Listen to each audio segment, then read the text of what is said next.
What's up, everyone? Welcome to another episode of the Mayrand podcast. Today, my guest is Megan Oldham. Megan is one of the top free skiers in the world right now. At 21, she already accomplished a ton. She won the Crystal Globe in her first season on the World Cup circuit back in 2019. She already has 5 X Games medals, and she went to last year's Beijing Olympics and competed in both slopestyle and big air. It was a super good talk where we discussed about a bunch of subjects ranging from her growing up in Ontario and getting into free skiing after years of gymnastics and figure skating, her incredible rise from local competitions to World Cups in the span of 2 years, becoming one of the top skier in her discipline and adapting along the way, going to Beijing last winter for the Olympics, and much, much more. Big thanks to the patrons on Patreon, Dic Anns, Will Cameron, and Laurent Olivier Martin. Also, big shout out to the sponsors, Axis Board Shop, Planks Clothing, and Dic Anns Restaurant. Let's go.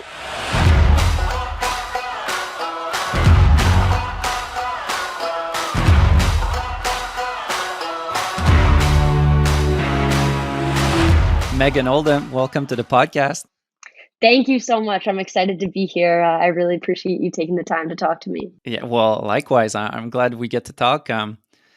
You're part of the new generation of women that are killing it right now, especially in Canada. So it's dope to talk to you. Thank you so much.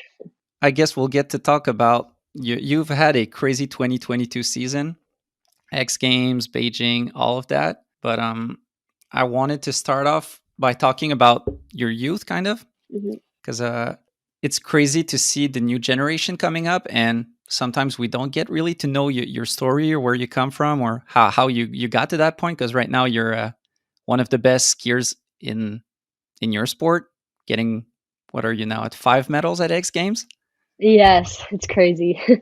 Where did it start for you? Because I'm from Quebec, you're from Ontario. It's pretty similar where mountains aren't the best, you know? There's a lot of pros that come out and do great in the sport, but the odds aren't in our favor, kind of. How was it for you getting into free skiing, or, getting the itch to do that? Yeah, for sure. So for me, I kind of grew up like with my family.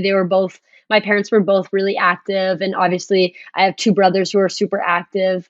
So we would always go out west and visit some of my mom's family out there. And whenever we would do that, every year we'd go skiing. So it was kind of just like a family thing where every year we'd go out to some bigger mountains out west and do some downhill skiing. And I always loved it, but I never really thought much of it.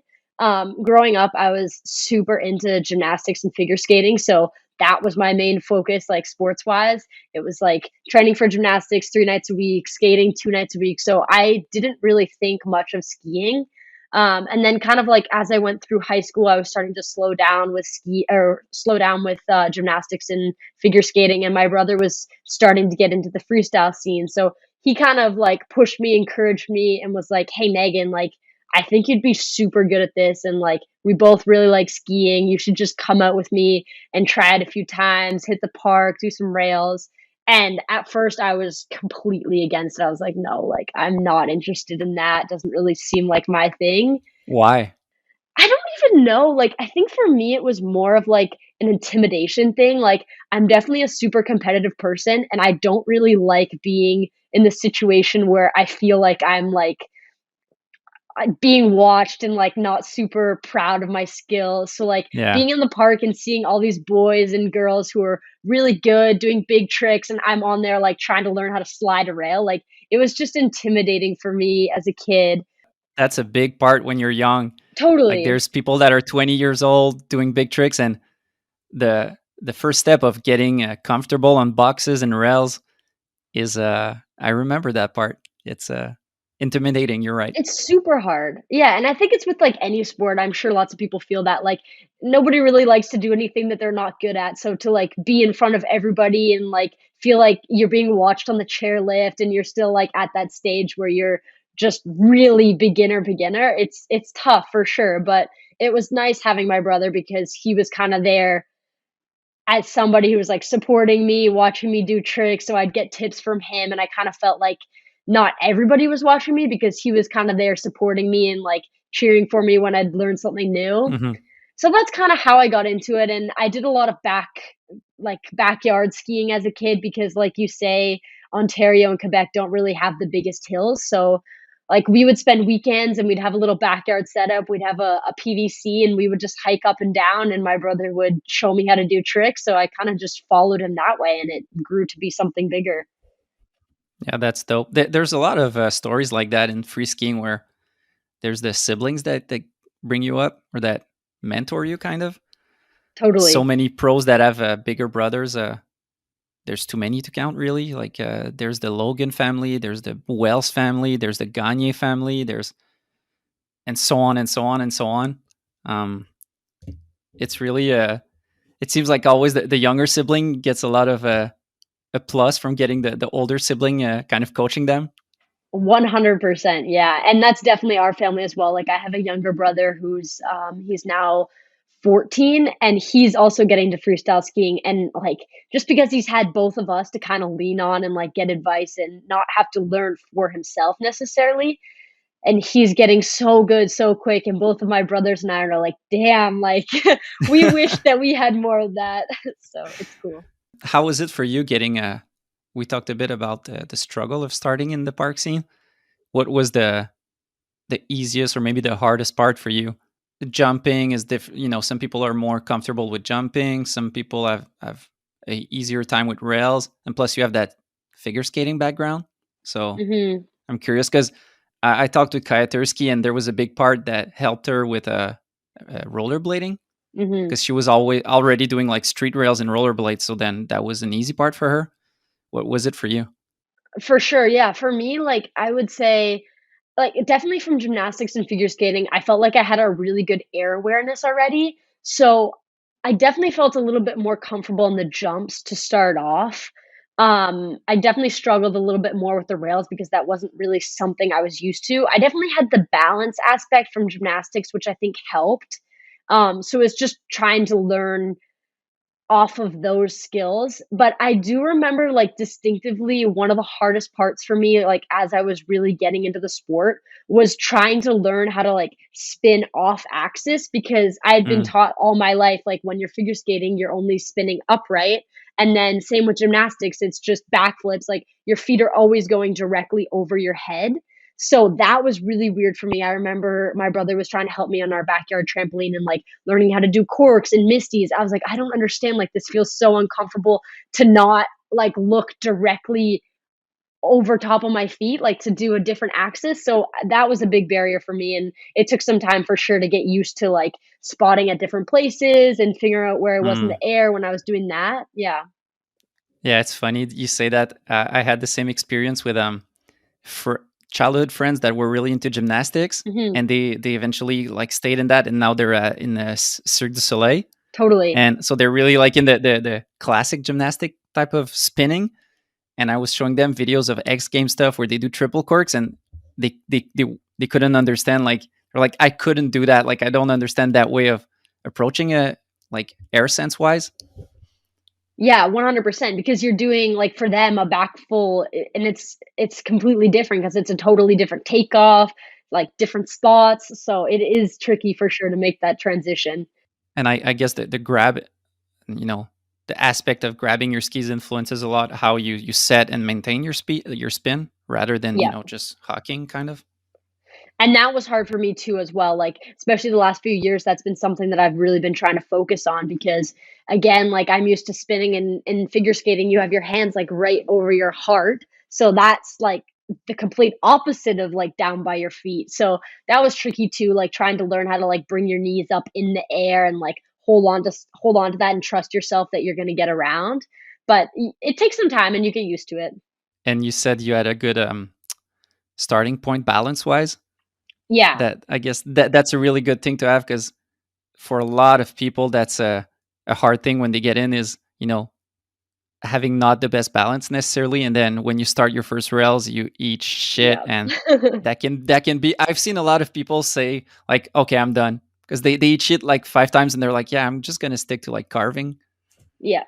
No, it's true, like, you definitely also, like, when you're starting the sport, have to just be like, accept the fact that you're gonna fall a lot and it's gonna be embarrassing because even with the balance that I had, I for sure was falling all the time. Like, so it takes some courage to kind of just get into it and try not to care what people think. To put people in perspective, when was the transition for you? Like, at what age was your first years, like in the park with the twin tips and all that?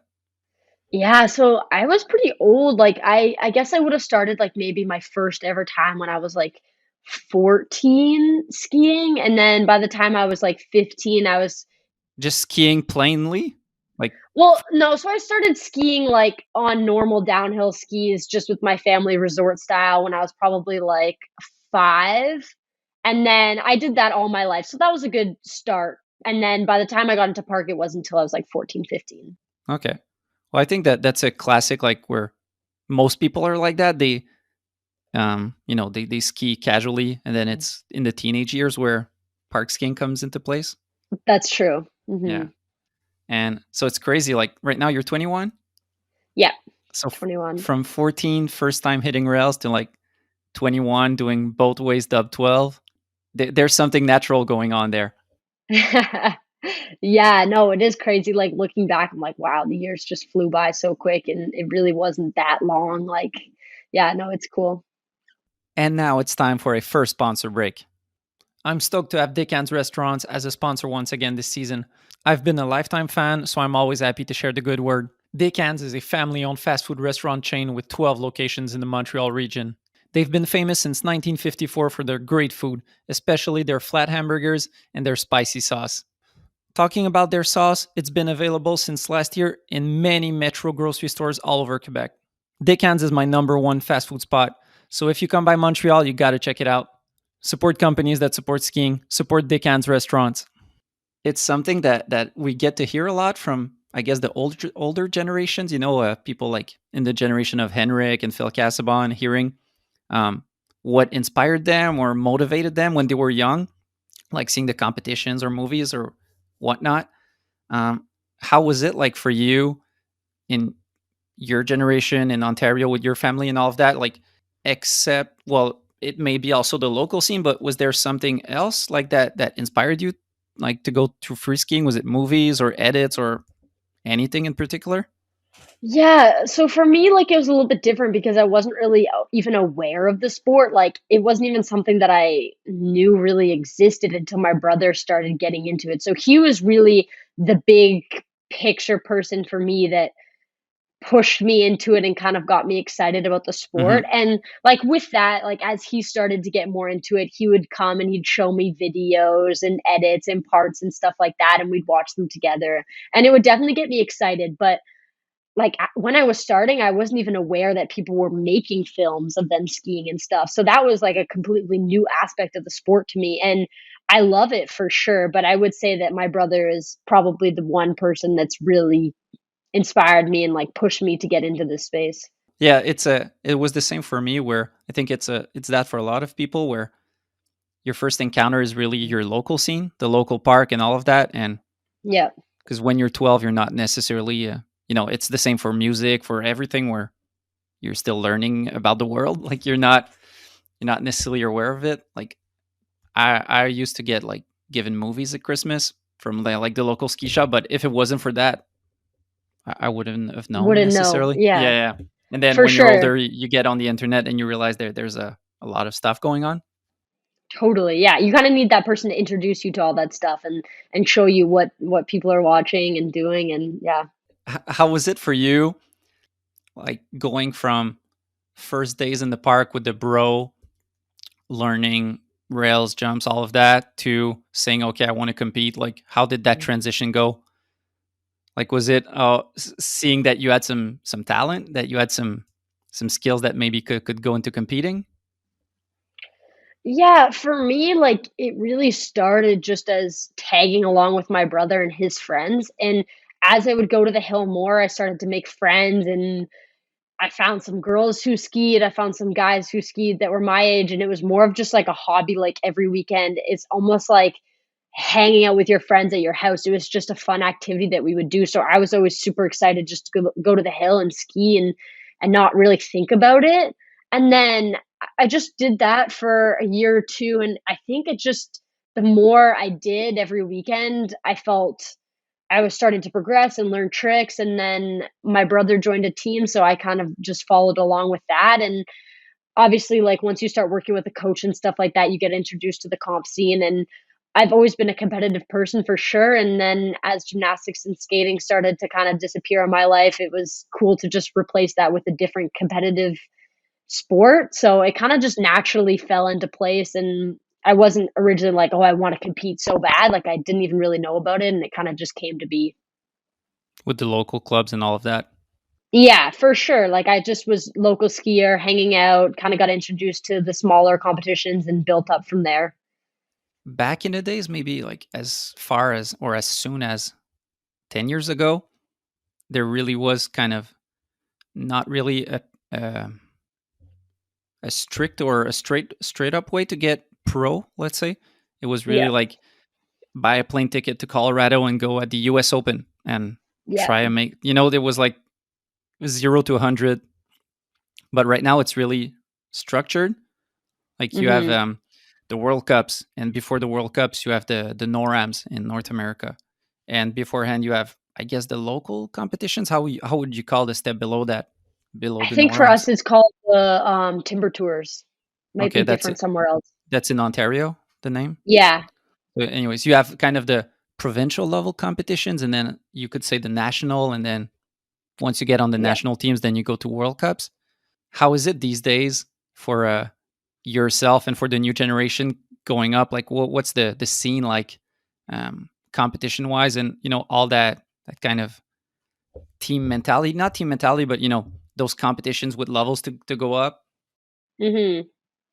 Yeah, I think that's probably one of the biggest things that kind of shocked me is even as I went up in the competition circuit, like, it always stayed true to the same sort of environment, like, I never felt like I was really competing against people and we were, like, hated each other and we're just trying to be the next best person. It always felt like I'm just skiing with my friends, we're at a competition, and we're all kinda just cheering each other on and doing our thing, like, I kind of expected that as I got up to the World Cup level, a lot of the nations would be more separated and kind of doing their own thing. But it's really cool to see that the whole community of skiing is really connected and all the girls get together. We do stuff when we go to competitions. We're like cheering for each other. We're going out afterwards and doing activities and stuff. So I really love that aspect of it.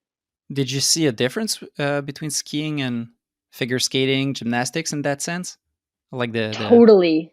Yeah, like, camaraderie, or how you'd say that, yeah, the the friendship? camaraderie.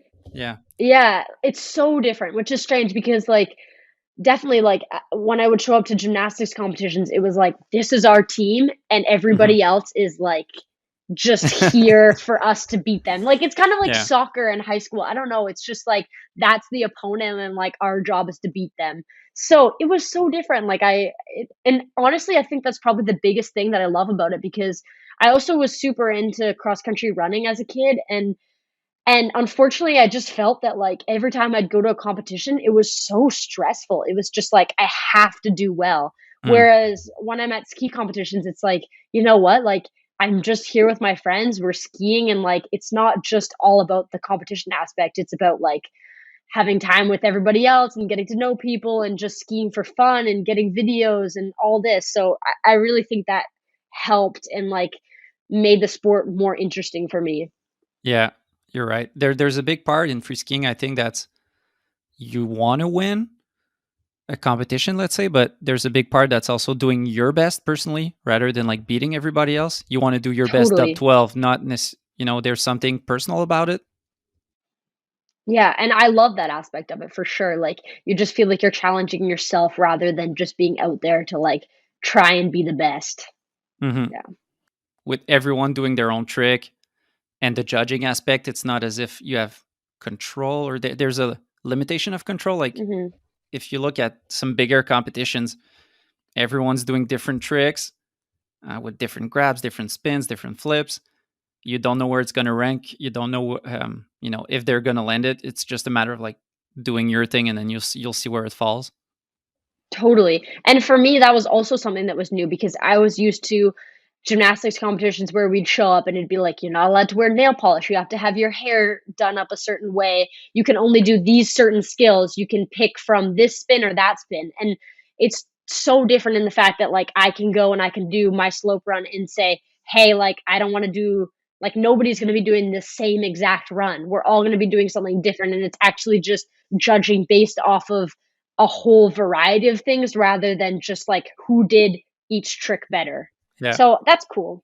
Was that fun or like weird for you when you got, because that's the total opposite of what you were used to?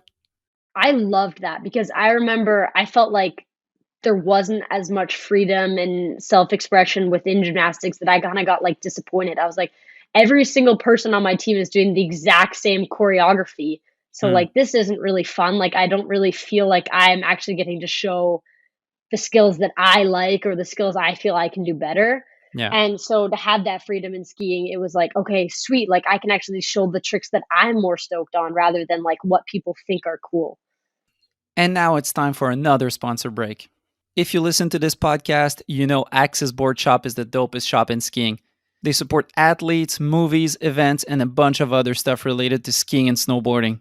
I've been to their shop recently and they're ready for ski season. They've received all the new skis, boots, outerwear, and every other thing you'll need for this season. So if you're in Quebec, go check out Axis Boutique in Saint-Sauveur, or you can check them out online at axisboutique.ca. Support companies that support skiing. Support Axis Board Shop. Yeah, that's cool to hear because you got the same problems as what the first people who started free skiing got, which was like a lot of people in the 90s were doing moguls, and moguls was really regimented, and you weren't Hmm. allowed to do grabs, you weren't allowed to do X, Y, and Z, and then they were like, well, that sucks. Let's go Yeah. do something else. We want to well, and it was a lot like, well, we want to do stuff like snowboarders are doing, Hmm. and then they went and like kind of rebelled away from mogul skiing. Yeah, for So sure. That's super cool. you did some local competitions. How Hmm. did that go, and like how long did it take for you to go onto that next stage of you know more international level competitions? Hmm. So when I started, I obviously did the really local competitions. I remember my brother and I would always travel like a couple hours up to a different hill and we'd do like these weekend rail jams and stuff like that. So it was really like the like raw ski competition atmosphere. And then I got started into some like local competitions that were a little bit more structured. So the timber tour side, I think I maybe did like a couple of those. And then the following season, when I was fully with a provincial team or a local team, I did the COT and NORAM circuit for a year and did really well on that. So that's kind of when I got transitioned into the next gen national team circuit. So you did kind of one season on the local level, let's say in Ontario, Yeah. then one season with the Ontario team, and then it was already national team. Yeah, and the crazy part is I wasn't even with the Ontario team. It was like a local club. They're called Agenda Free Ski. They're still a club, and it's like within Ontario, but it isn't actually the Ontario team. Okay, but is there an Ontario team? There is, yeah. It's kind of changed over the years, but when I started, my brother was on the Ontario team, and it was a full fledged team, and they would travel to Australia and stuff like that, and do a whole circuit. So, Hmm. yeah, That's crazy quick. crazy quick, yeah. And I think it was a little bit of a shock to me. Like I was expecting to be competing in NORAMs for 3 4 years at least, Hmm. and didn't really think much of the next step, and was still kind of getting used to the courses of NORAMs and stuff. So that jump up to the national team was huge for me. Like it Yeah, definitely was a point where I struggled a bit to kind of find myself in skiing and get used to bigger courses and how to actually learn like the flow of skiing rather than just the tricks themselves. yeah, because there's so much going on in there. Where inside of 2 years, you get from your first competitions to like international level competitions with big expectations that if you do well, Yeah. it's the Olympics. It's being pro. There's what you just mentioned, that you go from local competitions, which are smaller features, smaller jumps, all of that, to Mhm. big ass courses where Totally. you got to be on point, because if you mess up on a big jump, then it can Yeah. you can get injured. Like it's real consequences. How was that all of that for you? Like that quick transition? That's crazy. Yeah, the quick transition was, like, crazy for me, like, I was so excited about it, so it was something that I really, like, leaned into because I was like, "I'm really excited about the sport, like, this is fresh and new, and, like, I wanna push myself and do as much as I can," but definitely there was a part of me that was, like, really scared. I remember going to, like, my first training camp, and it was in Mammoth, and also just showing up and, like, all of a sudden you are with all these people who have already competed in X Games and the Olympics, and they're wearing Red Bull helmets, and they're like, they're super well established in the sport, and you're kind of like, wow, like I'm just starting, like I'm kind of nervous again. It's almost that like initial um fear of like progressing in front of people who are better than you. Like Yeah. you get Yeah, nervous going again. back to what we said, Yeah. sorry, going back to what we said about, like, your first times in the park? Totally, like, you relive that 100% because you feel like these people have so much more experience than you, and when they see you ski, they're gonna be like, "Oh my god, like, do you deserve to be here?" So, there's definitely that aspect that was scary, and then on top of that, just learning to do the tricks that you already had, but on a bigger course. So, I was like, "Okay, yeah, like, I can ski switch, like, that's fine, I've hit some jumps, I've done some switch 5s, switch 7s." But when you're going switch into a jump that's twice the size, it's scary because you know that if you mess up, it's gonna hurt a lot more. So, trying to get over that fear and just get used to doing the bag of tricks that I already had, but on a more technical course. And that's harder than people appreciate, I think. And there's a big thing to say about, let's say your biggest trick was a switch sev.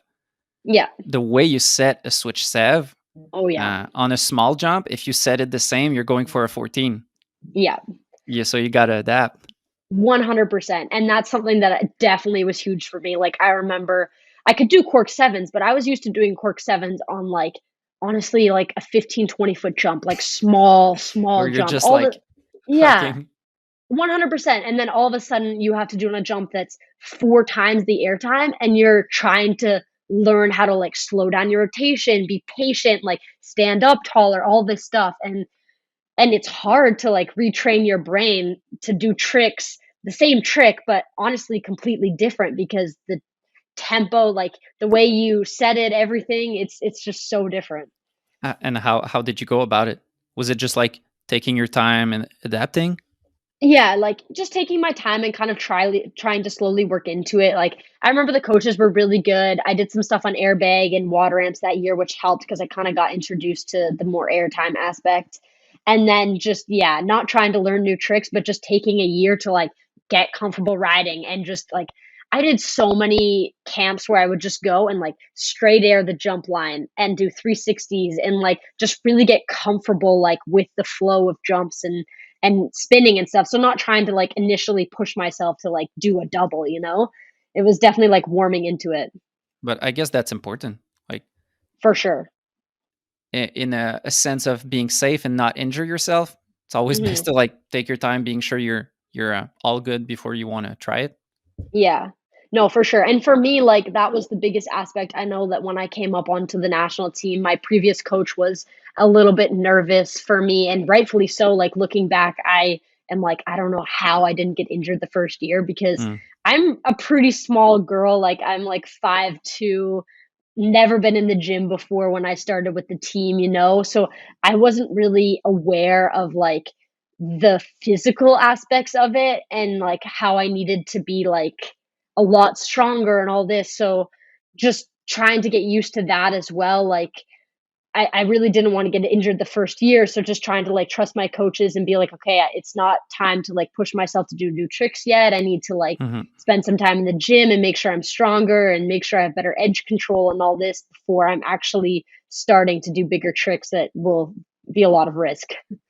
Yeah, you're right. Because then it's a whole strategic way of thought, where strategic in a sense of your career, but also that knee injuries can happen really fast and stupidly, like in odd Easy. situations. Like some people just blow their knees on a 360 that they land awkwardly. Yeah. And you've been good up to now, right? Injury wise? Yeah, I've been pretty good up to now injury-wise. I've had some, like, smaller injuries, but nothing substantial like an ACL. And it's hard because you also see a lot of really good athletes who are really young and are doing so well in the circuit, and then they go through an ACL recovery, and that is really hard on an athlete because you're cut back a year, but also you've got a little bit less confidence because you're probably feeling a little bit scared and worried about what injury will look like in the future and all this. So Yeah. trying to stay away from that is also a big part of the game because if you're going at a progressing at a slower pace, but you don't have any interruptions, then you have a lot more room to grow. It's just hard. Was there a lot of maximize involved? Like, what was it for you um, that helped you progress? Was it like sessions at Mammoth, like you said, or water ramps or maximize? Yeah, so I didn't do a ton of maximize until the last couple of years, but I would say that's been a huge part of my progression in the last 2 years. Like, we've spent a ton of time there in the summer, and that's definitely helped me gain confidence, especially with doubles and getting into that space where you're flipping more than once. It's Hmm. it's really nice to be able to do that stuff on an airbag before you go to snow. But honestly, just the constant repetition is really what I find helps. So I've had some times where I've gone to maximize and I was really struggling with like a right cork nine. And I would go to maximize and I would go for honestly only even an hour a day because laps are so quick. It's like 10-second laps. And I would do like 30 right cork nines in a row, and you just become so confident with that trick because you do it so many times within a small chunk of time that your brain is kind of like wired like, okay, I can do this. I know what the motion is. I know where I am in the air. So definitely just like getting more repetition. So everywhere I go, it's like, okay, if there's something I need to work on, I'm going to do it as many times as I can. And now it's time for another sponsor break. The season is here and Planks Clothing is there for you. Planks is a movement of humans creating change through skiing. Skiing is a mind altering experience. The mountains bring together a community of obsessive riders, roamers, and revelers. Their vision is to build this global community all bound by shared vibes and hooked on riding. Drop 1 and 2 of their 22-23 collection is now online at planksclothing.com. This collection celebrates Manchester, Planks' second home, its people, and its influence on the gear they make. Proper good gear that'll stand up on the harshest mountain conditions and everything else the universe throws at you. Check them out at planksclothing.com. Support companies that support skiing. Support Planks Clothing. Yeah, that's a great point that I think people who've never been to Maximize might not realize, but Yeah. that's one advantage that's crazy because Maximize is basically one hit if you're hitting the jumps. It's one hit and it's a rope tow. So whereas in a normal resort, you hit a certain jump every 10 to 15 minutes if you're Yeah, lapping, then now in the same 15 minutes, you get 30 hits. Like it's totally. crazy quick. And the best part I find about Maximize is that you're not as weather dependent because sometimes we'll go to, let's say, Switzerland and have a training camp, and you'll have like 7 days of bad weather. But Maximize, all you need in a day is like 45 minutes to an hour. Like, we would rarely ever do a full day at Maximize. So if the weather's bad in the morning, it's like, okay, whatever, we'll just wait. And then you have an hour window where it's sunny and you can do everything you need to do. So it's a lot easier to get training in because sometimes it's hard if you're just waiting at a resort for the weather to get better. Yeah. And sometimes it's like that in the bigger mountains. Like I remember same thing being in Whistler at some point and it's raining for 7 days and you're Yeah. just not doing And anything. even if you get an hour window, it's like, okay, well, maybe in an hour I can do 2 laps, so I'm not gonna be able to work into my big tricks anyways. Yeah. So it's Yeah. definitely advantageous in that sense. But the only thing that I found, and that's the life of rope tows, but it's kind of intense the rope tow. Like For it's sure. it's tiring. Yeah, my team always jokes that, especially in the summer, that Maximize is the most, like, physically demanding camp. We're all, like, neck whiplash, like, back so sore because you're just walking up on a rope tow and then, like, getting whiplash on the airbag, so it's a lot on the body. So we talked a bit that you went from first competitions to Team Canada inside of Mhm. 2 years, which is crazy. And you were talking a bit about being impressed by like people that were already pro on the team with their Red Bull helmets and all of that. And but now we're a couple years later, and you have your Monster hat on, and Yep. you're one of those people now. It's a Yeah. How did that go? That transition, like it's been what 4 years now, and going from new to the team, no experience on the big courses, all that we said, to now 5X Games medals, Olympics, FIS Crystal Globe at your first year. Maybe we can touch on that first. Your Sure. first season ever in the World Cup, you get the Crystal Globe, which is the number one overall in points for all the season. So Hmm. not necessarily that you won all the competitions, but with all the results compiled, you're the one who had the best season. That's intense of a statement inside the competition circuit to make a bang. Hmm. Yeah, that was insane for me. That wasn't something that was even in my mind until like not even the last competition. So I had kind of started out that year and done the first couple World Cups as my warm up, just getting used to the scene, didn't make finals. It was just kind of like getting used to it, doing some smaller tricks on the course. And then I remember it was in Italy when I got my first podium and I did a run and I was like, wow, like this is awesome. Like I'm so stoked am I riding this at this competition. And then I went almost straight to Mammoth and then again came up with a really good run and somehow ended up landing it and was on the podium. So I already had two World Cup podiums that year, didn't think anything of it, went into like the last competition just doing my thing. And then I remember I landed my run and I was super happy and I was at the bottom and one of the like FIS regulators, he was there and he's like, I think you might have won the like Crystal Globe. And I was like, no, like you're Like joking. There's you no weren't even way. keeping track of it.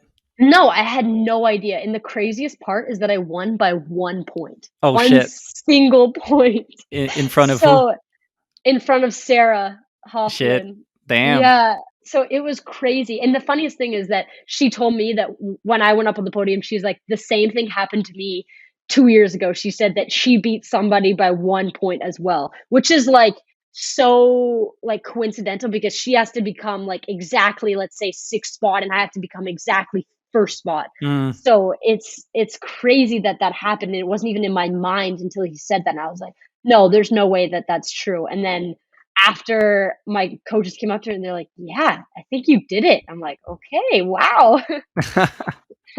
Yeah, 2019, you ended the season with 281 points.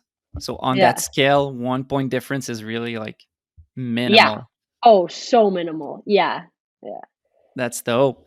So, Uh-huh. but you were saying that with every podium, you didn't think much of it. But I'm No. curious, like, how did you not think much of it? Because you're coming from Ontario again. And I focus on that maybe, but there's a lot of people that have come from Ontario. There's Dave Crichton, there's Corey Vanuler, there's Evan Mhm. McEachran. There's a lot of people, but still, when we grow up, as you said, we're not in Austria or Switzerland. It's not necessarily the skiing vibe. And then you're getting podiums on the World Cups. Yeah. I think for me, like, my mentality going into that season was just like I didn't feel like I needed to ski well. I was more focused on like just trying to prove that I was meant to be there. I didn't want to like finish the season and be like, oh, I feel like people are kind of like, oh, Megan shouldn't really be on the World Cup circuit yet.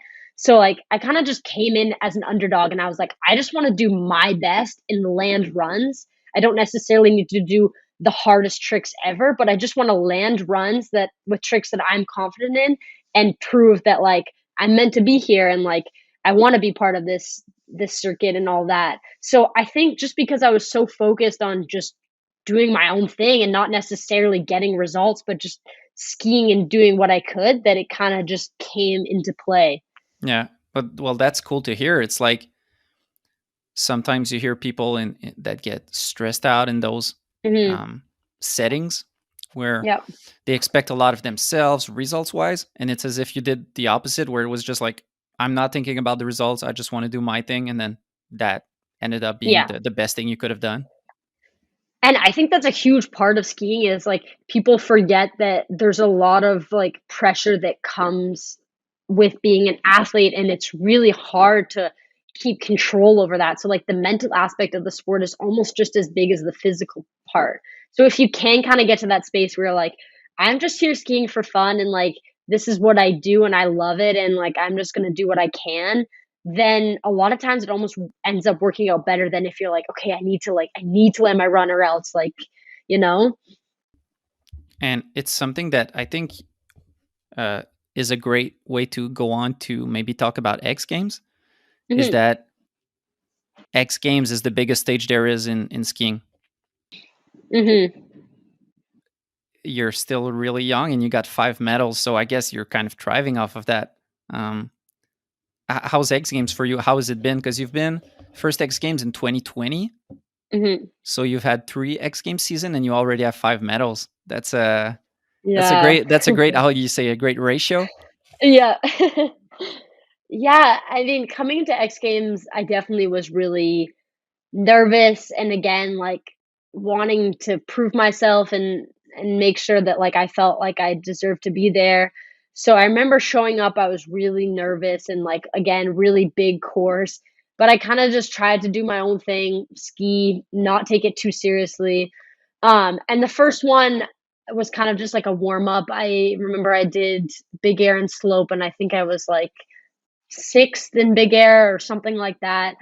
And after that, like, coming back to X Games again, it's so different than the World Cup circuit because it's such a different environment because it almost feels back to, like, the roots of just skiing at your home club because there's music playing, you have 3 hours, you take sled laps up, and you just ski. It doesn't feel like really stressful, which I like because it's just such a, like, fun atmosphere. People are here to watch, everybody's down at the bottom, like, drinking and enjoying themselves and hanging out with family and friends, so it's just, like, way more laid back than a World Cup competition, which I really like, and I think that kinda played into how I felt in the competition and ultimately, like, how I've done at X Games. Hmm. Yeah, you get a lot of attention that is fun, but that can also be stressful. Like, let's say in X Games, you have a lot of people attending the actual event that you Mhm. maybe don't see in World Cups. I'm not sure. Totally. Maybe you tell me. But then there's also the fact that, like, you have the big TV presence that Yeah. that can be stressful, I guess. It can be stressful and somehow, like, it really shouldn't be that different, but it feels a lot different to me. I think just because, like, in a World Cup, you're at the start gate and it's like, okay, like, Megan dropping in, like, 3, 2, 1, like, it's so, like, so much more of an atmosphere where you become nervous, whereas X Game, it's like, "Okay, we're doing a jam format, you're the first one up, like, you Hmm. can drop when you want," and there's music playing, and there's people at the bottom, and there's lights going, so it's like, I don't feel like it's quite as serious, it's not quiet and everybody's, like, looking at you, it's like, everybody's having a good time, and I'm just hitting a big jump and people are watching. So, I think that that's really nice. I guess X Games really found the right formula, because I think that's something that every rider would say, Mhm. that everyone enjoys that vibe, everyone thrives off of that, or not necessarily thrives, but that's what's enjoyed the most by the athletes. Yeah.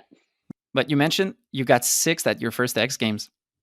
Mhm. Again, that's, you brushed it off quickly, like, yeah, I got 6, but that's, some people, like, for a lot of people, that's an insanely great A huge result. accomplish. Yeah, for Yeah. sure. Yeah.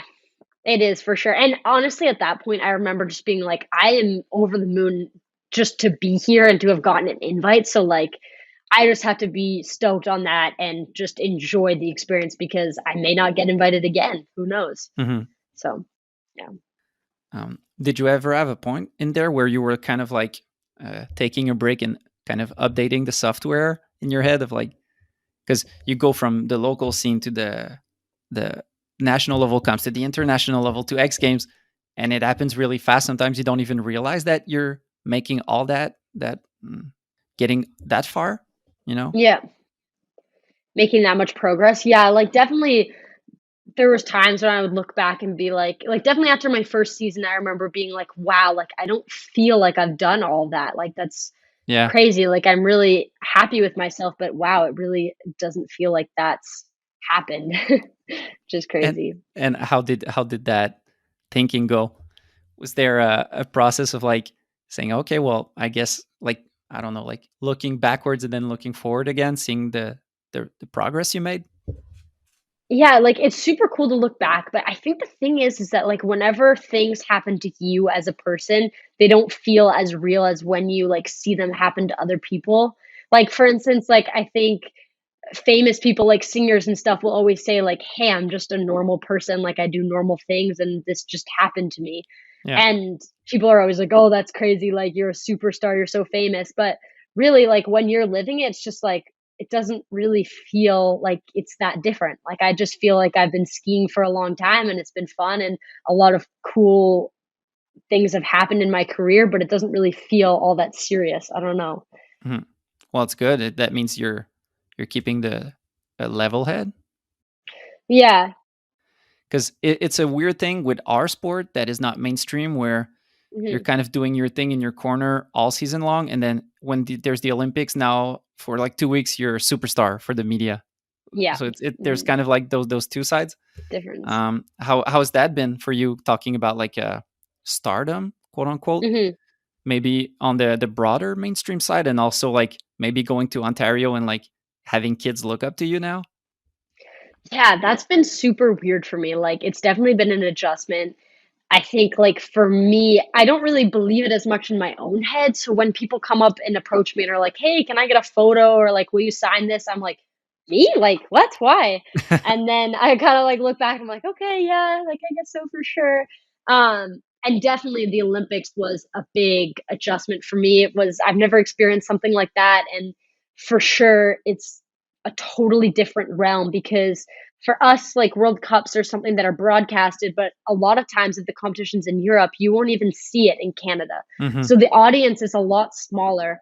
And going to the Olympics, like I remember being a little bit overwhelmed because all of a sudden, every day I'll wake up to like 200 messages on my phone, like from Instagram, from emails, from text messages of people that I've met and maybe necessarily don't even know that well that are messaging him and saying like, "Hey, good luck," or like, "So proud of you." So to have that sort of support behind you was a really big adjustment because it definitely did feel like a lot more eyes were on you, a lot more pressure was on you, and all of a sudden you feel like you need to perform, which was different for sure. Was it adding pressure or adding kind of, was it helping you or kind of putting weight on your back? Definitely, like, a bit of both. For sure, I was happy to have all the support and, like, from friends and family and people I was really close with. It was awesome to see that, and I think I tried my best throughout the whole experience to try and not pay too much attention to all the messages I was getting and media that was around me and kinda just focus on, like, skiing at its core. But for sure, like, I felt by the end of the experience, like, Olympic experience, it was a little bit, like, exhausting and a little bit overwhelming because you're like, "Wow, I'm just here to do, like, one thing, and I feel like I have all these people that are expecting me to do well." And there's really that. I don't know how it is in the other countries, but I feel like in Canada we're really focused on. You hear them a lot in the broadcasts. They're calculating the amount of medals we're expecting, Totally. Yeah. and they're really not shy about it. They'll say like, "So Mhm. Megan Oldham is a contender for a gold medal here and here," and Yeah. like it's they're really kind of putting pressure on you guys, saying like, if Mick Kingsbury doesn't win, Oh, totally. it's a loss, and if Megan doesn't get a podium, And for me, I think the one hard part that I experienced was I went into big air and I did the tricks that I wanted to do for qualifiers as kind of like a warm up for my finals. And I ended up qualifying first, and I was honestly kind of like, "Oh, shoot, I did not want that," because all of a sudden, it's like Megan Oldham's qualified first for the Olympics, like, most likely to win big air, and everybody's like, "Oh, if she's first in qualifiers, then, like, it means she's probably gonna be first in big air, like, in the finals." yeah, and that's not how it works. It's not the case at all. So I'm like, okay, like you guys have to understand that like even though I did those tricks, the girls in the competition who did smaller tricks did that strategically so that they get into finals because they don't want to fall and not make finals. So I'm like, there's going to be a lot bigger tricks, but people don't necessarily understand that because they aren't as close with the sport. So I felt like there's a lot of pressure, like, okay, because she's first in qualifiers, she's got a podium in finals. And that was definitely a big thing because I was like, okay, nobody really understands the real situation. And like, I don't expect that for myself. So Yeah, yeah. and with mainstream media, they're still posting articles with photos of people not grabbing or like. So Oh, you yeah. start from far, like in Oh, that whole sense.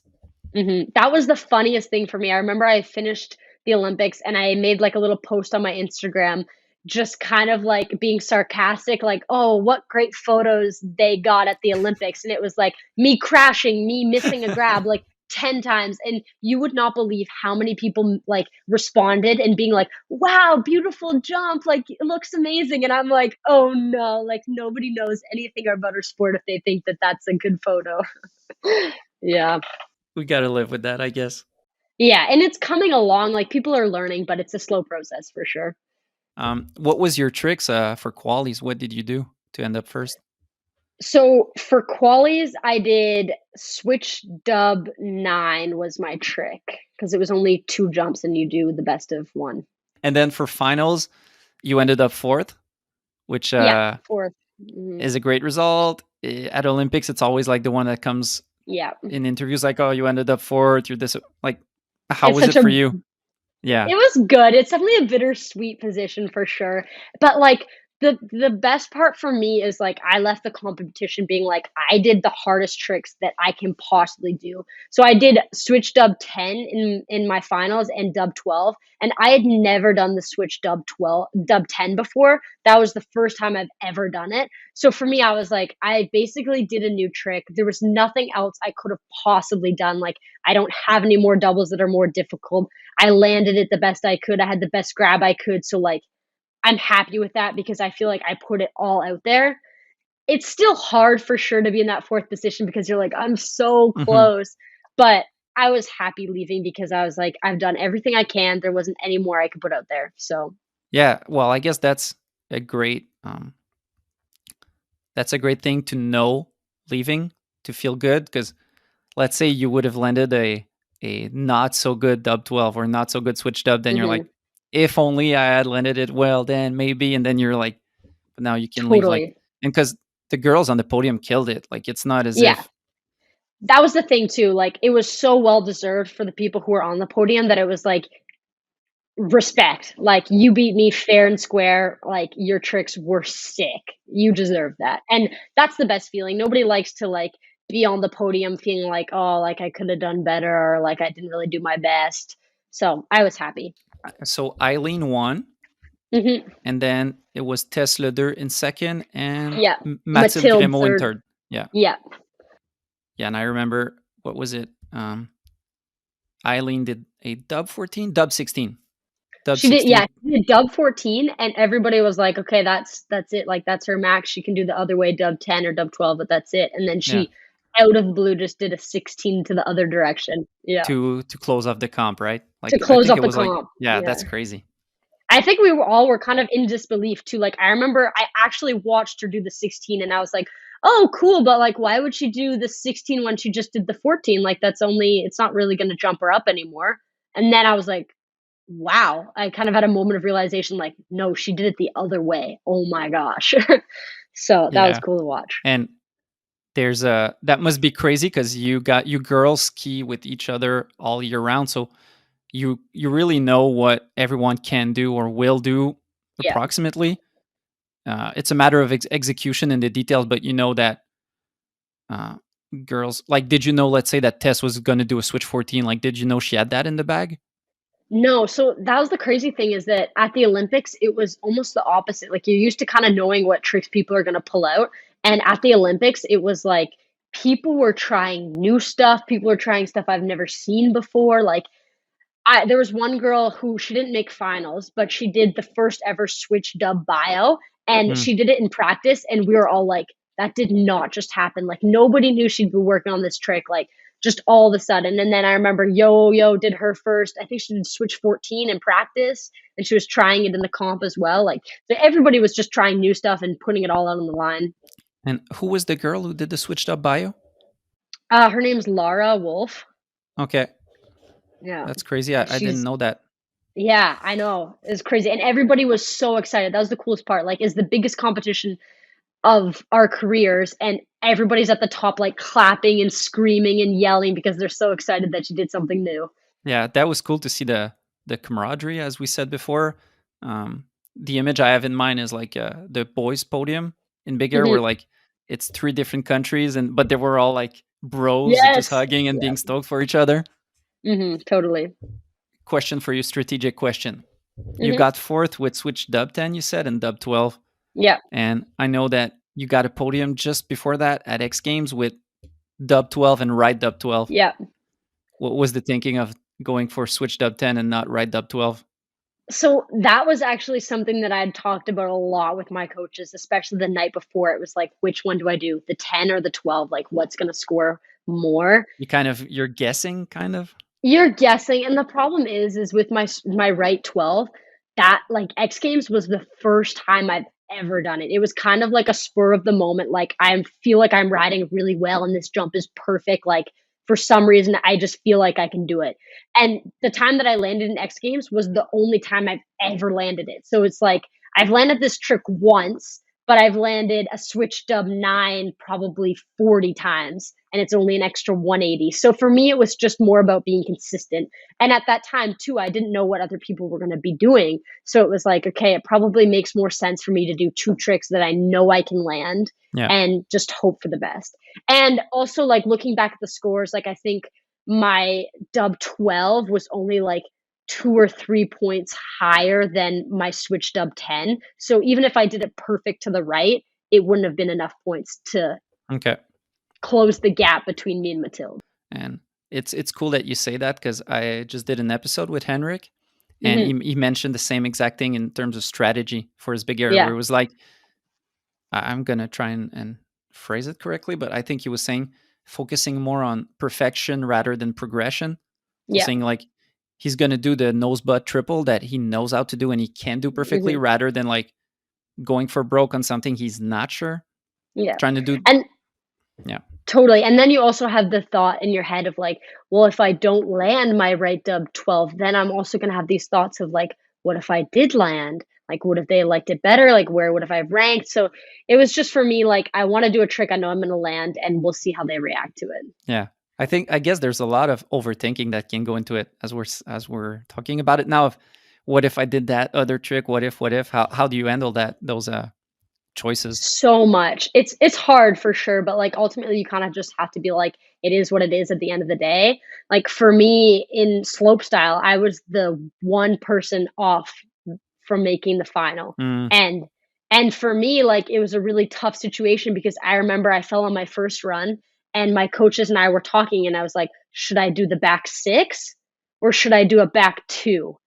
On the rail, and they're like, "You need to land a run, otherwise you're not gonna make it." So the risk is like, do I do a back 6 or back 2? And for me, I was like, I kinda wanna do the back 6, like, I feel comfortable with it, like, if I miss a grab, then that's it, I'm out of finals. And it's kinda funny because that's actually what ended up happening. I did the back 2, and then I missed my grab on the last jump a little damn. bit, and so I have those thoughts in my head when I finish, like, if I only did the back 6, I probably Yeah. would have made it. But that's life and it happens to everybody, so you kinda just had to be like, "You know what? It is what it is," and that's can't overthink. Regarding those thoughts of back two, back six, being strategic, do you think there was more thought brought into that because it was the Olympics? Like, do you have those same kind of conversation X Games wise? Let's say. I mean, you for sure do, but it seems more it seems heightened for sure at the Olympics because it's really like we're strictly trying to get results rather than like I've gone to World Cups where it's like I don't even really care how much I compete. I just want to do like back to back doubles as like as like a I've done it factor kind of thing, so I can put it into other competitions. Yeah, So yeah, it's different for sure. because like I've seen you. There's a post on Instagram from this summer where you do a line and you end up with a back six as if it's nothing. So it's a trick Hmm. that you have, right, in your Yeah, bag. yeah. Mhm. But that's the thing, like, there's always so much to think about because then I could have done the back 6 and then fallen, and then I would have been thinking, "Shoot, I should have listened to my coaches, like, I'm so mad at myself, like, Yeah, I would have made the finals if I just did a back 2." So, there's always the other side, like, yeah. you can never know. Because I guess for a lot of people, it doesn't seem really strategic Mhm, when you look at slopestyle. It seems like people are doing their best, but there's a lot going on. Knowing what the other riders can and will do, there's something mhm, going on about the course that day. Let's say, mhm. like, is there the light or the speed or the wind or whatever? Then there's yourself, like knowing the risk of there's a big trick that you can do, but you don't know if you'll land it. There's a smaller trick. Mhm. There's a lot going on into the actual Yeah. run we're seeing. And I think a lot of people don't understand that we don't really have that much room for error. Like in the big air final, it's you have 3 jumps and you have to land 2 Mm, count. So that means you can mess up once, and it's so easy to miss a grab or not hold it quite long enough or land and be, like, a little bit wobbly. So it's like you don't have any room for error. You need to do tricks that you are gonna land. yeah, yeah. Henrik told me that his plan was switched up bio 18, Mhm. then nose butt triple, and Mhm. once those two are good, then he tries a big trick that he had Yeah. never done. Yeah. But what happened is he didn't land his nose butt triple well. So when he went We had into to go his back. last jump, yeah, so he was like, "Do I go for the trick I've never done, or do I try and do the nose butt triple better?" And Mhm. that's where the was there something like that for you? Of I feel like that happens to me a lot. Like, well, yeah, well, even in my big air final, I did the switched up 10 the first run. And I remember I landed like kind of high up, like I think I was like first line. And so again, after I did my dub 12, I went back and I was like, well, I have one more jump. I might as well just try the switched up 10 again and make it bigger and make it cleaner because I'm probably going to get more points than trying something else random. and how was the slope style? You mentioned you were one spot out of finals, but how was that whole experience in general? Because what I learned is that again in the behind the scenes there's a lot of stuff going on. Whereas let's say you have the big air comp and then you the slope style is 4 hour drive away and Oh, yeah. there's a lot of behind the scenes going on in between events. Um, how was the whole events for you? Mhm. There's so much behind the scenes stuff that people don't understand or never see, and you're for sure right, like, the Olympic experience for us was the most draining physically because for us, it was like we show up, we have time to acclimatize, but then we go into big air, and for us, the venue was like an hour away, and our training was in the morning, so for probably a week straight, we were getting up at around 4 or 5 o'clock in the morning to get dressed, have breakfast, get on the bus in order to get there in time for training. So you're already exhausted because you're getting up early and then you're thinking about competing, you're receiving all these messages, having to respond to that. And then right after Big Air finished, the girls had 1 day off, the boys had no days off, and we go straight to the other venue, which, like you say, is like 4 hours away, and then straight into another like 3 days of training, and then straight into 2 more days of competing. So honestly, it was like 2 weeks straight of like full on skiing. And I think it's unfortunate that they structured it that way because it resulted in a lot of people getting injured. I think there was maybe 4 girls just during the Olympics that left with ACL. And that's sad to see Ah, because it probably is a lot to do with fatigue and over skiing, all that sort of stuff. and So were they all in big air or slope? there was some in big air. So there was, I think, one girl in big air, and then 2 US girls did theirs in slope. And then there Ah, was one other Japanese girl who did hers. I can't remember when. Yeah, so that part was frustrating for us as athletes because we're like, obviously, we're all physically drained and like we probably shouldn't be doing this much volume of skiing, but we have to push ourselves because this is the Olympics. and I guess that comes into your mind also, knowing that Hmm. you want to get the results, but you also don't want to get injured, and you see them like Yeah, you're living with them almost like you see them every day, and yeah, you're aware of what's happening. And plus, you've had there was a rough go, I guess we can say, for the Canadian team where one of the girls blew her knee hmm, and Olivia pulled out due to personal yeah, reasons. So hmm, you're kind of dealing with that also on your personal end. Like yeah. you saw all of that. Yeah, for sure.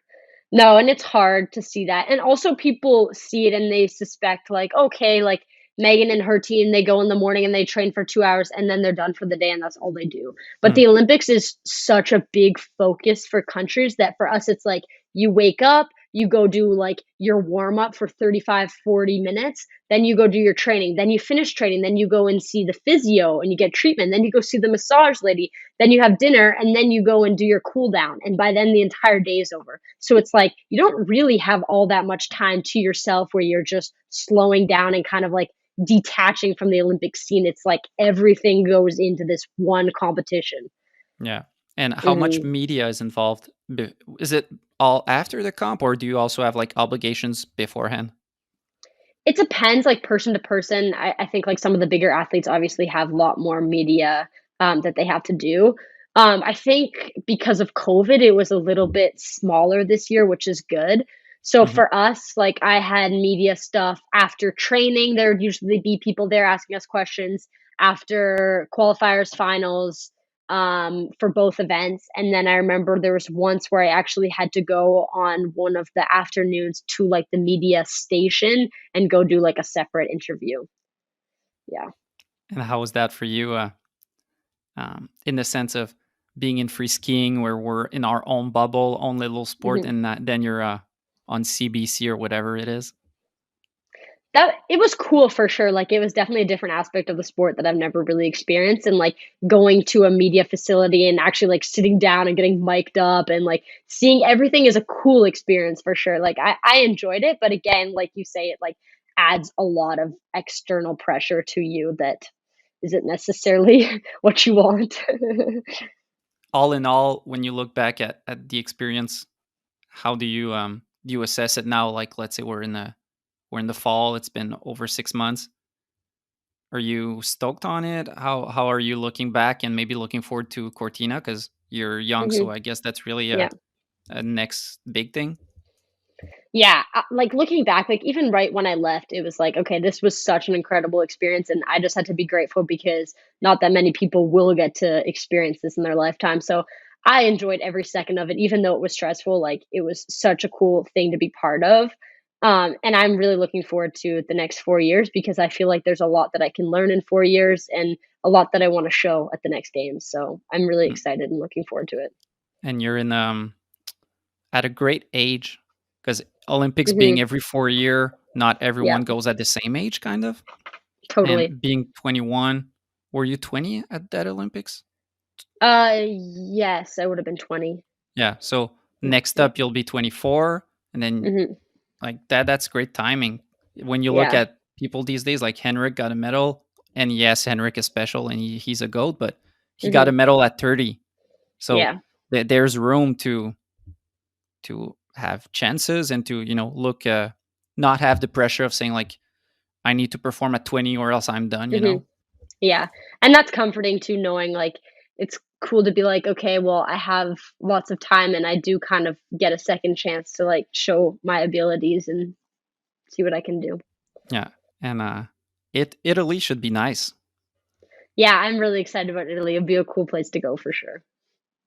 Yeah, I'm not sure we want to get into that because I guess it's been talked about. Because with China, you had the whole not only the pressure and the intense days and the Mhm. media, but it was also like COVID season, so Yeah. stress about that. Yeah, honestly, I think, like, the month leading up to the Olympics was the most stressed I've been in my entire life because Mm. they had kind of said to us, our federation, like, "If you get COVID 2 weeks before the games, that's it, you're not going. It doesn't matter if you're qualified or not, you can't go."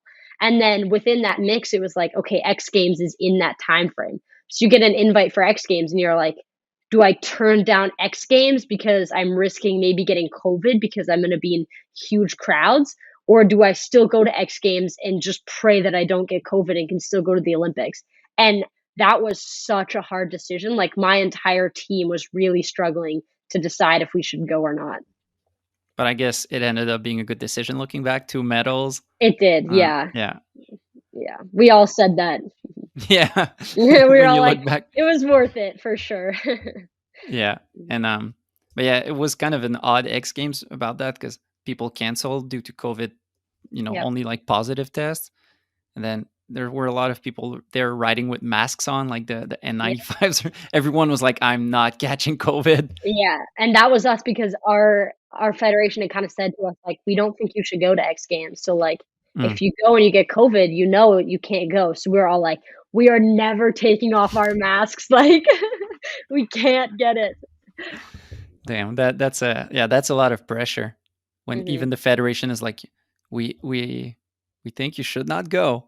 And it's Yeah. like, And it's something that you can't control. It's like I could stay home for those 2 weeks and I could and still yeah, get COVID, hmm, or I could go and I could get COVID. So it's like it's not something that you can control, and then if it does happen, it's like you're definitely gonna have those thoughts and wonders of like, "Oh my gosh, what if?" Or, you know? yeah. Yeah. But you really had an insane season. Looking back at it, you had um, two X Games medals, uh, Mhm. the Olympics. Even though you didn't get a podium, still great, accomplishment. Mhm. Then um, you went to the nines event in the spring. Yep. How was that? Because it's an event that's been going on for, I'd say, over 10 years, Mhm. and that really has evolved and developed into something special. But it's something that I'd say from the public's end is kind of a not cryptic, but we don't see much. We see highlight videos on the internet, but it seems like we don't see much details around it. Like, how was it for you?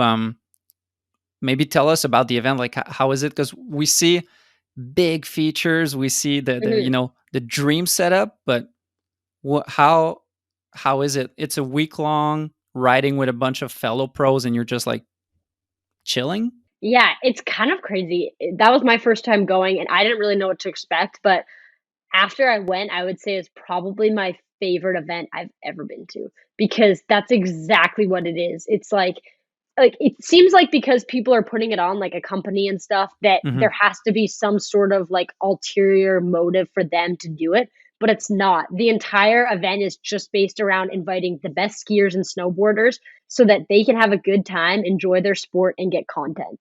So, that's exactly what it's about. Like, we did dinners every night, they took us surfing at, like, this, wave pool, which was so cool. We had, like, welcome nights and, like, awards. Like, they just did such a good job of, like, creating activities for us to do and kinda just bond with each other, get to know everybody, and then put together the most insane course that they can, and then just give you access to GoPros, to cool, like, drone features and all this, and just say, like, "Go play," which was so cool. Like, I had amazing time. That's intense, because not intense, but that's insane, I'd say. Mhm. Because especially for your generation, where there's less events like that are done independently. You do Yeah. mostly like FIS events, where it's Mhm. the opposite. It's regulated. You have your runs. There's a clear goal, which is get a podium, get and then you get to do that event. Must be nice to have that freedom of just enjoy yourself. We'll get some nice content and Mhm. enjoy. And the best part is there's no pressure with it. Like, I remember there was a couple days where it's bad weather, and it's like, "Hey, if you don't wanna go up, don't go up." Like, you don't have to ski, you don't have to do anything. Like, if you wanna go up and ski all day long, go for it. If you wanna just chill this entire week and not ski at all, that's totally fine. So it was cool not to have any pressure and just be like, "I just get to go ski and do my own thing and hang out with friends and do different tricks, and they're gonna film it for us." You have a post on your Instagram of a switch dub 9 Yep. on a jump that looks humongous. Um, how big do you think those jumps were? Like close to 100 feet, certainly. Yeah, I would say probably about 80. It's definitely a 80? big jump. It's Okay. close I would say it was about the X Games big air jump. Okay, so it's not out of what you're used to. It was big air type of jump. Yeah, it was definitely on the bigger end of jumps that I've hit, but they also just do such a good job with the jump, like shaping and everything, that it feels way smaller than it is because it's so smooth. What was your thought on the bottom section? They always do kind of a creative builds, Mhm. and Yeah. this year there was kind of a ball jump with a Mhm. ball in the middle that you could go into from any angle that you wanted to. Yep. And you saw some crazy stuff. I think from maybe Max Mofat, maybe from Jesper Chatter. Um, how was it handling that, knowing that there's no pressure of a run? It's just like uh, figuring it out during the week. Yeah, that was super cool to watch all of that too. Um, it definitely was like a different aspect for me too because I feel like I've done a lot more of the like comp style skiing. So to just see other people hitting creative features and doing stuff was really neat to see and definitely like wanted like made me want to push myself to kind of do more of that. And it also brings back the initial like jitters that sometimes you don't get anymore because you've done stuff so often. So like Yeah. seeing a feature you've never hit in like all these crazy ways you can hit it, it's like, oh, I'm a little nervous and like you get that like jitters from pushing yourself to do stuff again. So it was really cool to see. And then another thing that I want to touch on is um, Colleen Balebaz. I'm not sure if I'm saying Hmm. her name correctly. Colleen Yep. is dropping an all-girl movie this fall, and I saw that you were a part of that. How was that for again, repeating myself, but someone who's a lot into competitions, getting into a format of filming, and that movie looks dope. Yeah, I was so excited when I heard about it. It was more of like a last minute thing. I'd kind of finished the season and they were doing a park shoot for a bunch of the girls to add into the movie and they just invited a bunch of other girls. So they invited me and Olivia. So we kind of just decided last minute, we're like, oh, well, we'll just stay after our last competition and go and do this. And it was also really fun because it was just such a different atmosphere for skiing. Like, it kind of felt like Kimbo session vibes, like, we would go up in the morning, they'd have lunch for us, you would just ski, there's people there with filming equipment, and you do whatever you want on the jumps and the rails, and they'd follow you. And again, it's no pressure, which is so different from the comp stuff because it's always like, "I have this limited amount of time, I need to learn this now and finish this then, and then this trick." And this was just, you have all day, you don't have to do any tricks that you don't wanna do, just do stuff that you're stoked on and you want in a film. And was there a, because you were a stacked crew, Mhm. a lot Super of stacked. Maggie Voisin, Taylor Brook. I'm seeing Yep. too many to names. You were like 10 girls there, or maybe Yeah, more. there's a bunch. Was there some pressure? Because I think there's some pressure, quote unquote pressure, because Mhm, it's still fun time. But in movies where you're in the streets or you're in a park shoot and you know that you're with other great guys that are getting great shots, and mhm. there's that pressure of saying like, well, I don't want to be shown like, or I don't know how you would Yep. say that, but I want to also have great shots. Yeah, totally. Obviously, like, watching all the other girls and they would land stuff, and then you kinda get, like, fired up and you're like, "Oh, I need to get a clip, like, I wanna land something sick too." They kind of, like, in a more fun, encouraging aspect, like, you see somebody else do something, you're stoked on it, and then you kind of, like, get these ideas from, like, "Oh, like, maybe this would be sick," or, like, "You could hit this side hit while I hit this side hit," and, like, stuff like that. So, it was really cool to be part of that. Is there some new stuff that you ended up trying there, that because sometimes in competitions you're Yeah. focused on big tricks, gonna do a dub I've never done, whereas in a comp, not in a comp, in a movie, it might be just, oh, I'm gonna try that grab variation I never get to try. Mhm. Yeah. So, definitely, like, watching some of the other girls, I got a little bit inspired from them to do a little bit more, like, creative, smaller tricks. So, I remember Olivia was doing some, like, hand drags on the knuckle, and I was like, "I've Mm, always wanted to, like, learn how to actually do that." So, she kinda, like, walked me through it, and then I did a few, and they ended up, like, pretty good, and I was super stoked on that. And just doing, like, smaller variations, like, usually if I do a Misty, it's like a Misty 7 with a grab, so I was like, "Okay, why don't I just do, like, some Misty 5s on a big jump and, like, lay it out and try and make it look sick?" yeah. So, it was kinda fun to just do some more small, like, almost scarier tricks because you have, like, s all this time in the air and you're trying to do a smaller trick. Yeah. Mhm. And how was that? Was that your first, like, experience being part of a film? Yeah, that was my first film project that I've ever done with anybody, so it was cool. How was that in general? Like the separation between, competitions versus, a film project is as mellow as it can be, in a sense that Mhm. you're working towards a common goal and there's no competition at all. You're all just, It definitely got me excited to do more of that stuff, like, it's really cool just to have a really good girl crew and kind of feed off of each other's energy to, like, learn new tricks and stuff, and it was nice to have a little bit different atmosphere from the normal comp scene that I'm used to, so I do wanna do more of it for sure in the future. right now we're talking, you just came back from New Zealand. Mhm. How was that? The It seems like everyone is down there. It Yeah, seems like it's the spot to be in September. it was amazing. I think looking back, it's probably my favorite training camp we've ever done. I don't know if we really, like, lucked out with weather or if it's normally that nice, but we ended up with, like, 2 full weeks of sunshine, slushy, but not, like, overly slushy weather, and the park they build there is so perfect, like, it's really good for beginning of the season coming back because they have a small line that you can hit, they have a medium line that you can hit that's like a slope course, and then they have a massive jump that you can hit to learn new tricks, they've got a variety of different rails, so it's kind of just a playground where you can work on anything you want to, which is so nice. We're kinda used to showing up at our first training camp, and it's like one massive jump, and you're kinda scared to do new tricks. Hmm. So it was cool, and the atmosphere of New Zealand altogether is really good. They've got lots of activities to do after skiing, and yeah, it's awesome. What's your vibe? Because let's say your season finishes in the spring, late in the spring, Mhm. then you get some skiing in Whistler in the summer, which is Yep. more having fun than anything else, I would guess. Then you have your summer break.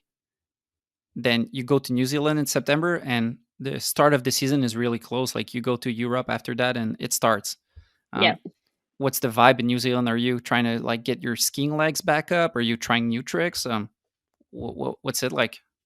Yeah, I guess it's different for everybody, but for me, it was just like, I'm here to kinda get my legs back, get warmed up back into skiing, do some of the tricks that I've done last season, get used to grabbing again and the flow of skiing, so Hmm. not necessarily learning new tricks, but certainly if I go back, given that they have such a nice jump, I would love to go back there next year and stay for a longer amount of time and warm up, but then spend the last couple weeks just working on some new tricks. Though, yeah, because the jump you're talking about is the jumps from the jump from the Jossie Well Invitational. Yeah. Yeah, Yeah, that and it's looks. massive. It seems like uh, now people are using it after the comp, and we're seeing posts on Instagram every day of people like Oh, yeah. throwing the biggest tricks ever, like or like progressing. It seems like a great Totally. jump I for think that. when we were there, like, I saw multiple quads, some from snowboarders, but also a couple from skiers, and triples super easy for all the boys. So, it was a lot of progression that they were doing on that jump, and it makes sense because they built it really well, like, perfect, easy, slow takeoff, really steep landing, pretty forgiving. So, I Hmm. definitely would like to go back and session that jump. On the girl side, a lot of people talk about it being the golden age right now with all of Mhm. you crushing it and progressing. You're doing like if we look at your X Games, left up 12, right up 12. That's dope. Like no one can say anything about that. It's crazy. What do you think is and with the Olympics, switch 14, dub 16, it's big tricks. What do you think is next in the progression? Do you think we'll see some triples soon? Like where do you see you and the other girls headed in that sense? Yeah, I think it's only going up from here for sure. I don't think it's gonna slow down all that much. I definitely think with the Olympics, it was a bit of a push for everybody to try and get some new stuff in, but I think within the next, like, 2 to 4 years, you're probably gonna see some triples.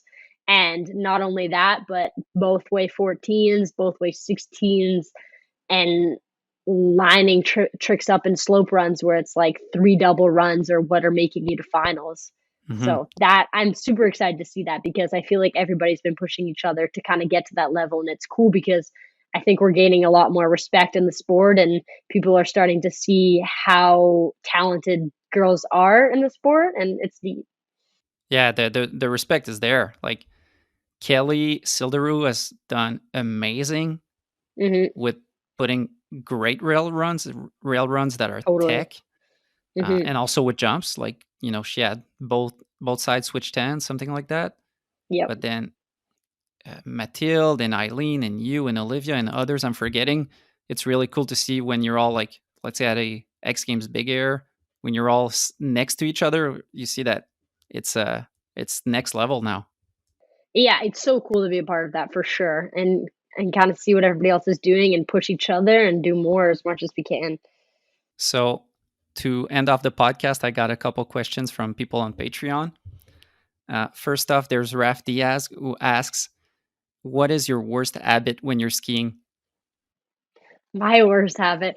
Okay, I can be sometimes a little bit of like a superstitious person, and I cannot go down the hill without like fixing my helmet. I hate when it's like starting to go back and stuff like that's almost every time before I do a run. I'm like fixing my helmet and my goggles to make sure it's okay.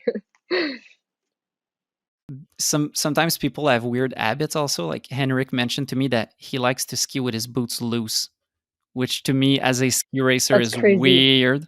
Do you have anything like that that you have some weird ways of going about it? I don't do anything like that exactly, but I prefer my skis like one on each like one specific ski on one foot and one on the like left foot. I think that's Yeah. pretty common. A lot of people do that, but definitely So a little bit the one that's superstitious. on each foot is always on that foot. Yeah, it's always the same. Yeah, I feel you on that. Sometimes I do it a bit, but it's like to have the graphic on the side it's supposed to be. But Yeah. yeah. And any other how did you say those any other Habits? superstitions you have? Superstitions? Not really. Do you have that with tricks where like say you try a back four and you fall and you're like, ah, I shouldn't do back four in comps. No, not like that, but definitely before I do certain tricks, like if I'm doing one of my doubles or something, or like, for instance, any, like, new trick that I'm doing in a big competition or something, I always go back on my phone, like, right before I do it. So if I'm gonna do my first, like, switched up 10, I go on my phone and I watch a video of me doing it, like, on Hmm. the airbag or, like, somewhere else and, like, just watch it, like, 4 times, and then I'm like, "Okay, I got this." Kind of visualization, but really like you're watching yourself and yeah. Yeah, and kinda just go over, "Okay, like, this is the takeoff, this is the set, this is where I spot," and just kinda, like, look at each step. Hmm. Yeah. Do you think there's a bit of your skating background that goes into that of like analyzing every step?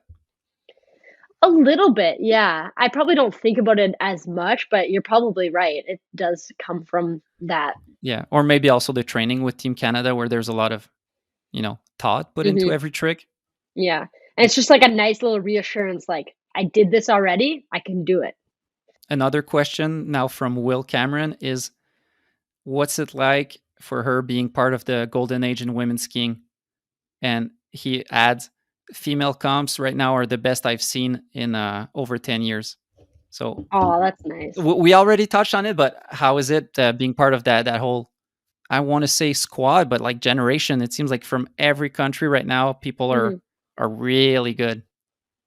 It's amazing to be part of that because it feels like you're part of something that's really progressing the sport and bringing people to watch, and it's just cool to see, like, the whole sport growing as a whole.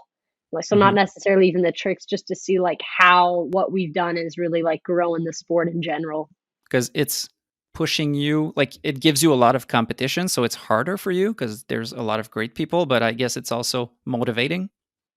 It's so motivating. Yeah, like, it makes you wanna learn new tricks because you're like, "Okay, well, this summer, like, I don't know what so and so is doing, like, they could be learning this," and, so it really, like, makes you more determined to try and push your own boundaries and, like, learn different stuff that you maybe necessarily wouldn't if you didn't think that people were trying to break some of the barriers.